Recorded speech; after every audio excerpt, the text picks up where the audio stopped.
लीलावती देवी महिला महाविद्यालय के ऑनलाइन एजुकेशन पोर्टल पर आपका स्वागत है। कल की क्लास में हमने पढ़ा था मुस्लिम कालीन शिक्षा के उद्देश्य, विशेषताएं और जो व्यवस्था की गई थी शिक्षा के क्षेत्र में, कल हमने उसके बारे में जाना। आज हम लोग पढ़ेंगे कि मुस्लिम कालीन शिक्षा के दोष क्या थे, कौन सी कमियां थी जिन्हें हमें जानना जरूरी है। तो देखते हैं मुगल कालीन शिक्षा के दोष। सबसे पहला उसमें जो है भौतिक पक्ष पर बल। मुगल काल में भौतिक पक्ष पर अधिक बल दिया जाता था। जो लोग शिक्षा ग्रहण करते थे उनका उद्देश्य होता था कि वह विभिन्न राजशाही पदों को प्राप्त करें, जिससे उन्हें अधिक से अधिक विलासितापूर्ण जीवन जीने का मौका मिले। तो वहां पर भौतिक पक्ष पर बल दिया जाता था। दूसरा बिंदु है आमनोवैज्ञानिक शिक्षा। कल हमने बताया आपको कि शारीरिक दंड के रूप में मुर्गा बनाना, लात घूंसों से पिटाई करना, बकरे मुर्गी बिल्ली और कुत्ते के साथ बोरे में बंद कर देना, विभिन्न प्रकार के दंड प्रचलित थे, जो कि पूर्णतया आमनोवैज्ञानिक है। क्योंकि आप जानते हैं कि शारीरिक दंड देना या किसी प्रकार का मानसिक दंड देना वैज्ञानिक नहीं है, अमनोवैज्ञानिक है। तीसरी बात है नारी शिक्षा की उपेक्षा। तीसरा पॉइंट हम देख रहे हैं नारी शिक्षा की उपेक्षा। मुस्लिम काल में जो मकतब होते थे, मस्जिद से जुड़े होते थे, वहां पर तो छोटी बालिकाएं जाकर पढ़ना लिखना सीख लेती थी। इसके बाद पर्दा प्रथा होने की वजह से केवल जो धनाढ़ होते थे या जो सम्भ्रांत होते थे, केवल उनकी बालिकाएं शिक्षा ग्रहण करती थी और मौलवी खुद उन्हें उनके घर पर जाकर शिक्षा देते थे। सामान्य वर्ग में सबको शिक्षा नहीं मिल पाती थी। अगली बात करें धर्म पर अधिक बल। मुस्लिम काल में देखा गया कि इस्लाम धर्म का प्रचार प्रसार करने के लिए अधिक बल दिया जाता था। जो विद्यालय थे वहां पर शिक्षा में धर्म को अधिक शामिल किया गया था। कहीं कहीं धार्मिक कट्टरता भी दिखाई देती है। पांचवा पॉइंट है अमीरों के लिए शिक्षा। मुस्लिम काल में ज्यादातर जो मदरसे, खानकाहें, दरगाहें आदि थी, वह शहरों में पाई जाती थी और शहरों में रहने वाले अमीर वर्ग को शिक्षा दी जाती थी। शहरों से दूर गांव आदि में विद्यालय नहीं होते थे और वहां गरीब वर्ग को भी शिक्षा मिलने में बड़ी कठिनाई होती थी। इसके बाद अगला है भारतीय भाषाओं की उपेक्षा। आप जानते हैं कि भारत में उस समय संस्कृत, हिंदी, पाली और प्रचलित भाषाएं थी, जिनकी उस समय उपेक्षा की गई। अरबी और फारसी में शिक्षा दी गई, जिससे भारतीय भाषाओं की उपेक्षा हुई। इसके बाद अगला पॉइंट है पॉइंट नंबर 7, पढ़ने लिखने पर बल। मुगल काल में देखा गया कि वहां पर पढ़ने लिखने पर अधिक बल दिया जाता था। सर्वांगीण विकास पर ध्यान नहीं दिया जाता था। केवल वहां पर रटने और पत्र लेखन, जीवनी, इतिहास लेखन पर आज बल दिया जाता था। और लास्ट पॉइंट है नंबर 8, दोषपूर्ण पाठ्यक्रम। मुगल काल में जो पाठ्यक्रम बनाया गया था उसमें दोषपूर्णता थी। वह पाठ्यक्रम अपने में पूर्ण नहीं था कि जिससे सभी तरह सर्वांगीण विकास हो सके। तो ये थे मुगल कालीन शिक्षा के दोष। अब हम देखेंगे कि वैदिक, बौद्ध एवं मुगल कालीन शिक्षा के प्रमुख केंद्र कौन से थे, संस्थाएं कौन सी थी, उस समय कहां पर शिक्षा व्यापक रूप से दी जा रही थी। तो सबसे पहले हम देखेंगे वैदिक कालीन शिक्षा के केंद्र। तो वैदिक कालीन शिक्षा के जो मुख्य केंद्र होते थे वो गुरुकुल होते थे और ये गुरुकुल काशी, कर्नाटक, नासिक, कन्याकुब्ज, कन्नौज आदि जगहों पर व्यापक रूप से संचालित होते थे। बौद्ध शिक्षा के केंद्रों की बात करें तो बौद्ध शिक्षा मठों में दी जाती थी और जो कई विश्वविद्यालय थे उस समय, जैसे नालंदा, बल्गी, विक्रमशिला और साथ ही जनता, कोदंडपुरी, मिथिला और नादिया जैसे मुख्य स्थानों पर यह शिक्षा दी जाती थी।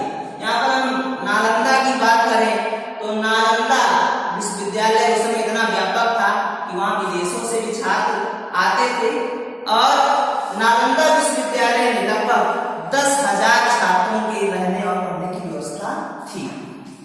मुगलकालीन या मुगल शिक्षा के केंद्रों की बात की जाए या संस्थाओं की बात की जाए तो उसमें मकतब सबसे पहले मकतब गांव के पास या शहर के पास जो मस्जिद होती थी उससे जुड़ा होता था और वहां पर प्राथमिक शिक्षा दी जाती थी।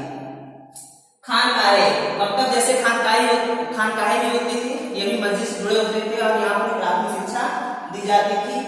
और ऐसे होती दरगाहें जहां पर केवल मुस्लिम बालकों को शिक्षा दी जाती थी। इसके बाद आता है कुरान स्कूल, ऐसे स्कूल जहां पर केवल कुरान का अध्ययन होता था वह कुरान स्कूल कहलाते थे। अरबी स्कूल, ऐसे स्कूल जहां पर अरबी की शिक्षा दी जाती थी वह अरबी स्कूल होते थे। इसके बाद फारसी स्कूल, उस समय जो राजभाषा थी वह फारसी थी और जो लोग राज्य कार्य में या राजतंत्र से संबंधित होते थे वह फारसी का अध्ययन करते थे, उनके लिए फारसी अनिवार्य होती थी।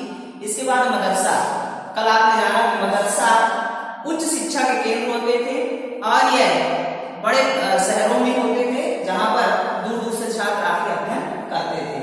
उस समय जो मुख्य केंद्र थे उनमें जहां पर यह शिक्षा व्यापक रूप से फैली थी उसमें आगरा, दिल्ली, लाहौर, मुल्तान, अजमेर, लखनऊ आदि मुख्य शहर थे जहां पर शिक्षा दी जाती थी। अब हम बात करते हैं आधुनिक शिक्षा की। तो आधुनिक शिक्षा को मुख्यतः दो भागों में बांटा गया। पहला स्वतंत्रता के पूर्व, दूसरा स्वतंत्रता के बाद। स्वतंत्रता के पूर्व की बात करें तो हमने पढ़ा था कि मुगल काल का समय आपका 18वीं शताब्दी तक माना था, जिसमें से अब हम स्वतंत्रता के पूर्व की बात करें तो प्लासी के युद्ध में जब सिराजुद्दौला की हार हुई तभी से तब मतलब 1757 से लेकर 1947 लगभग 200 वर्षों तक अंग्रेजों का स्थायी प्रशासन माना जाता है। शिक्षा के क्षेत्र में माना जाता था कि यह जो 200 वर्ष थे उन 200 वर्षों में आधुनिक शिक्षा व्यापक रूप से विकसित हुई। स्वतंत्रता के बाद की बात करें तो 1947 से अब तक जो भी आधुनिक शिक्षा के क्षेत्र में विकास या जो भी प्रचार प्रसार हुआ है वह स्वतंत्रता के बाद का है। अब हम बात करते हैं कि आधुनिक शिक्षा का आधुनिक शिक्षा का प्रसार कब से हुआ है। स्वतंत्रता के पूर्व भारत में कब से यह फल फूल रही थी। तो आपने इतिहास में पढ़ा होगा कि 1600 शताब्दी में ईस्ट इंडिया कंपनी की भारत में स्थापना हुई और उसके बाद से मिशनरी जैसे पुर्तगाली, फ्रांसीसी, डच, डेन, अंग्रेज आदि भारत आते रहे और वह यहाँ पर आकर ईसाई या अपने अपने धर्म का उन्होंने प्रचार प्रसार करने के बहुत व्यापक या जगह जगह पर जाकर अपने केंद्रों की स्थापना करना प्रारंभ कर दी थी।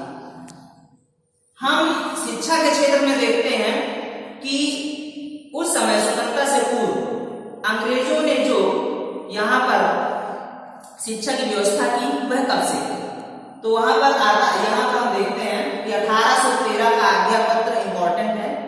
1813 के आज्ञा पत्र के बाद से ही आधुनिक शिक्षा भारत में पूरी तरह से फैलने लगी थी। 1813 के आज्ञा पत्र से पहले आज्ञा पत्र से पहले यह प्रावधान था कि हर 20 साल में कंपनी का ब्यौरा देखने के लिए या कंपनी के बारे में विस्तृत जानकारी लेने के लिए समय समय पर उसका आज्ञा पत्र जारी होंगे।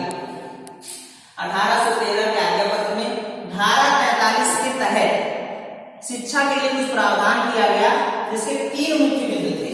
इसमें पहला था मिशनरियों को ईसाई धर्म का प्रसार करने की छूट दी गई। 1813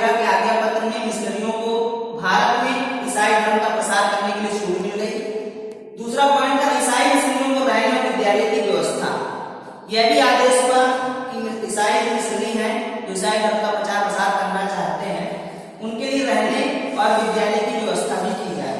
साथ ही 1813 के आज्ञा पत्र में धारा 43 में यह भी प्रावधान किया गया कि प्रतिवर्ष 1 लाख की धनराशि विज्ञान साहित्य, साथ ही धारा 43 में 1 लाख की धनराशि विज्ञान साहित्य व विद्वानों के प्रोत्साहन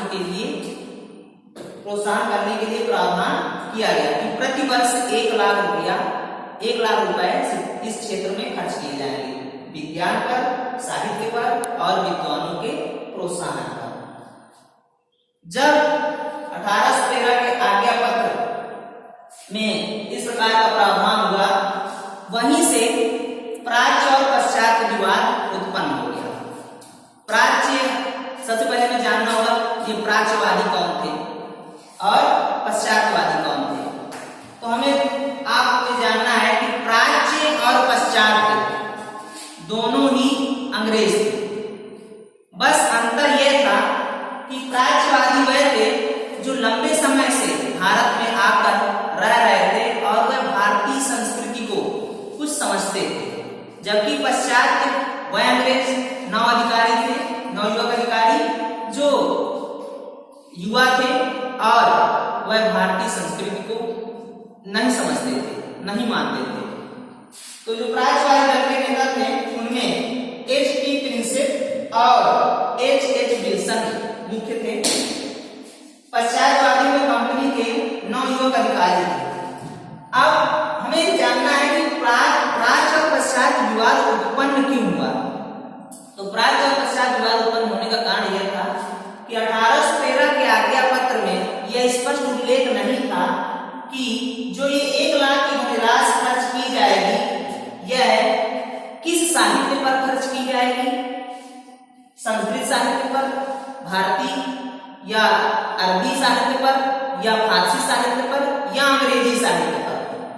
उसी प्रकार ये संस्कृत के विद्वान होंगे, हिंदी के विद्वान होंगे या अरबी के या फारसी के विद्वान होंगे या अंग्रेजी के विद्वान होंगे। स्पष्ट उल्लेख न होने के कारण यह विवाद उत्पन्न हो गया, क्योंकि प्राच्यवादी यह चाहते थे कि ये जो पैसा है 1 लाख की जो धनराशि है यह भारत की जो संस्कृति है उस पर खर्च किया जाए, उसके साहित्य के विकास में खर्च किया जाए, उनके विद्वानों को प्रोत्साहन के लिए किया जाए और उनकी संस्कृति के साथ या उनके साहित्य के साथ कोई मतलब भेदभाव ना किया जाए, उनको अपने साहित्य का विकास करने दिया जाए।